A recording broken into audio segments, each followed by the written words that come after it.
هاد العجوز الشمطة عندها 73 عام وهي مصرية، صحفية مصرية. العجوز الشمطة اللي خرجت طلوعات في المغاربه ووصفت البلاد ديالنا باردل الشعوب. انا عايزه ابقى كلبه لانه الكلب يبقى موافي ومخلص ولذيذ وكيوت. احترمي نفسك يا ولية، بخس على البطن اللي جابتك يا شرموطة. شوفوا عدم احترامكم للكلاب. ما انا عاوز اعملك بني ادم، انت مصمم تبقى حيوان وكلب ليه؟ دي انثى الكلب تتغذى على نفسها وبتموت ليله دخلتها عشان ما تجيب لناش قرف تاني.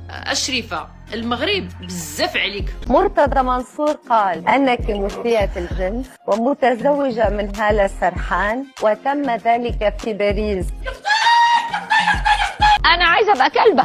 وها قد تحققت أمنيتها وأصبحت تنبح وراء المغربيات. اذا كانت مصر ام الدنيا فالمغرب ابو الدنيا. تحية كبيرة للأشقاء المصريين ديالنا. زيدك عليها حاجه اخرى، نقول لها الشعب المغربي بزاف عليك.